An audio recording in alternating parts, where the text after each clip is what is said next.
welcome back to our little cottage here on the river in the far north of Idaho. So I've mentioned before in previous videos that I have ADHD. And if you're like me, then I'm sure you know how overwhelming at times cleaning and organizing can feel. And the overwhelm can cause an almost paralyzed feeling and not even knowing where to start. In this video, I'm going to share with you my absolute favorite tip for cleaning and organizing that has been an absolute game changer for me, and I hope it will help you too if you have ADHD, but I actually kind of think that it will even be helpful for those of you who don't have ADHD but who maybe need a little bit of motivation to get cleaning or organizing when you're just not feeling like it. Whenever I am feeling overwhelmed or kind of a stuck feeling and just have no motivation to clean or organize when I really need to, I have found that turning on a YouTube video of someone else cleaning or organizing to be the thing that really helps me to get going. There's something about watching someone else cleaning that seems to flip a little switch in my brain and puts me into cleaning mode.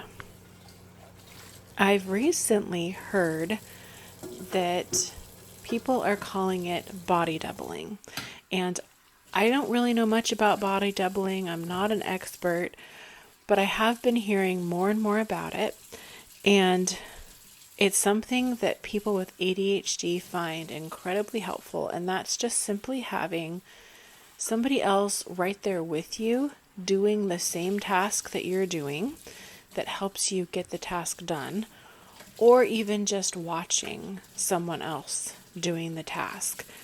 And this is where YouTube can come in handy and is a great resource because there are so many cleaning and organizing channels that you can choose from.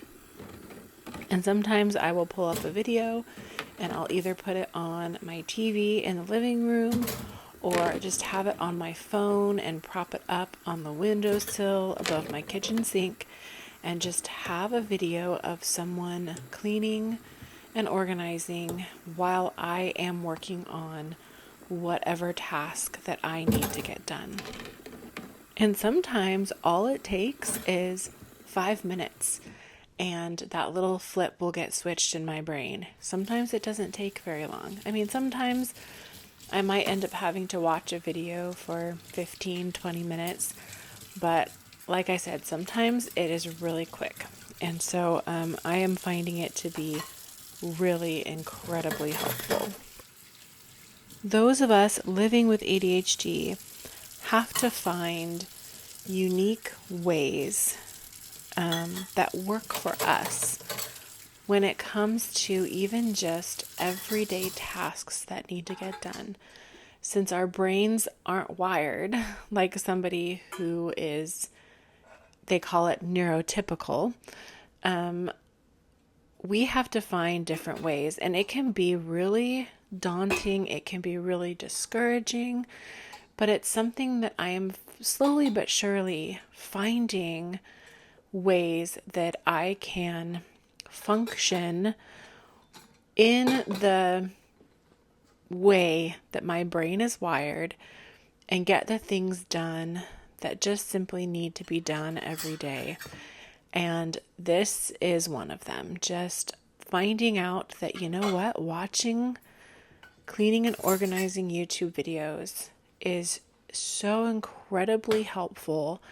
And it has been wonderful kind of discovering that and figuring out that that is a tool now in my ADHD toolbox that I can pull out when I need it. And so I really hope that if you're like me and you have ADHD and you have been struggling with this, that you will give this a try, that you will hop on YouTube, find some videos. I mean, honestly, if you search, you're going to find so many. Now, my favorite YouTube channel right now for cleaning, is The Minimal Mom. And I will have her channel linked down in the description box below. But I have absolutely loved her videos.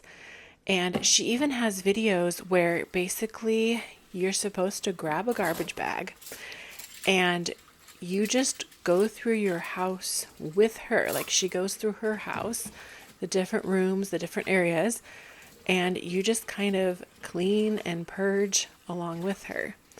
And those are really awesome to watch. And then also she just has other cleaning videos with cleaning tips.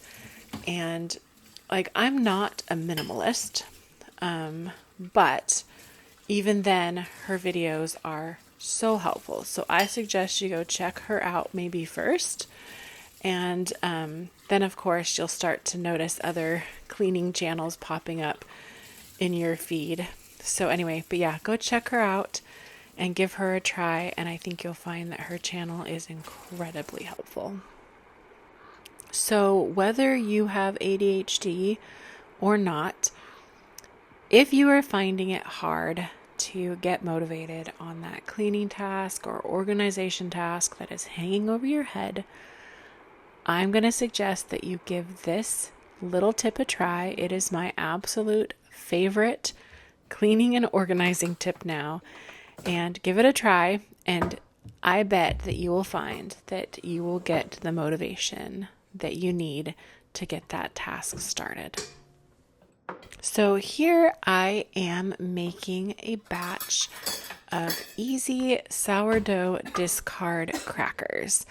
And crackers are one of those things that I was pleasantly surprised to find are so simple to make. Whether you're going to do sourdough or whether you're just going to do straight up crackers, like plain no sourdough, they're so easy. And it's one of those things where, typically you just buy them at the store. But of course now with just the grocery prices the way they are, looking at a box of crackers and you're just like, you're going to pay $6 to $8 for a box of crackers. And so they're just not something that I purchase anymore. And I mean, and honestly too, you're not necessarily going to find the best ingredients in store-bought crackers. Although I'm sure there are some brands that are better than others. But anyway, to save yourself a little bit of money, if crackers are something that you want to have on hand, then I suggest trying some homemade crackers. And so here I'm making sourdough discard crackers. And so this means I'm just taking that little bit of sourdough discard that I need to get rid of so that I can feed my starter. And I'm going to use that for making some crackers. So this recipe calls for 1 cup of sourdough discard, 1 cup of all-purpose flour, and then a 1/4 cup of avocado oil, or you could even use olive oil, and then 1/2 teaspoon of salt. And then you will also have a little bit of salt for sprinkling on top of the crackers before you cook them. And you're just going to simply put those ingredients into the bowl of a stand mixer, and with the dough hook you'll just mix them up until they start to clean the sides of the bowl, and it won't take very long at all. And then I will take the dough out and knead it a couple times by hand, and then I will split the dough into 2 separate pieces and make 2 small balls. And then this is going to need to just rest for about 20 minutes before you roll it out. And this just allows the gluten to kind of relax, so it'll roll out a whole lot easier. And so I'll just put these on a piece of parchment paper and cover them with a towel and let them rest for 20 minutes. And you will also want your oven to be preheating to 350 degrees. And I will roll the dough out onto a piece of parchment paper. You want to do this because otherwise transferring the crackers to a baking sheet is going to be a nightmare.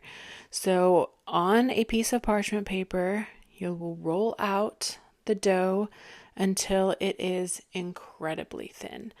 You want this to be as thin as you can get it to be. Now, you can do it a little thicker if you like a thicker cracker, but if you're really wanting a nice, thin, crisp cracker, you're going to want to roll this out as thin as possible.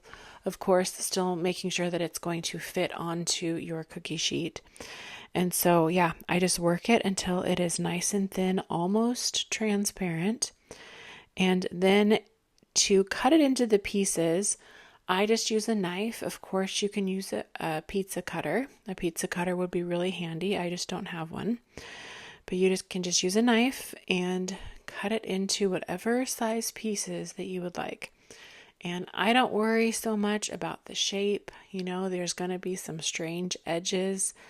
And I just bake those up with the rest of the crackers. And then you're going to want to poke some holes into each cracker. And this will just help with them not puffing up too much in the oven. I find they do still puff up slightly, but it's okay. It's totally fine. But you'll want to put the little holes in the tops. And for that, I just use a fork and just poke some holes in the top. And then because it's already on the parchment paper, it's so easy just to transfer it right to your baking sheet. And then you'll pop it in the oven for 10 minutes. And then I like to rotate the cookie sheets just to make sure that there's no hot spots in my oven so that things kind of brown and cook evenly. And I do have a convection oven, so it does have a fan, but I find there's still kind of some hot spots. And so I think too, just because the dough is so thin, you notice hot spots a lot more. So just make sure you rotate your pans in your oven 10 minutes in, and then I bake them for another 10 to 15 minutes until they are turning nice and golden brown. With this batch, I kind of realized when I first pulled them out and they had started cooling that they weren't quite cooked enough and they weren't quite brown enough. And so I actually kind of tossed them around. I threw them back on the cookie sheet on the parchment paper and popped them back in the oven for like another 5 minutes just to really get them nice and dry and more brown. So, this is one of those things where you just kind of have to play it by ear, be checking it, and you might have to pop them back in the oven if they aren't as crisp as you would like them to be.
And since these are a nice plain cracker, you can just use them how you would any cracker. So I like to have them with a nice soft cheese that has herbs and garlic in it, or you can pair it with tuna salad, any kind of cheese and salami, meat, whatever. However you would usually prefer to have your crackers, that's how you can have these crackers.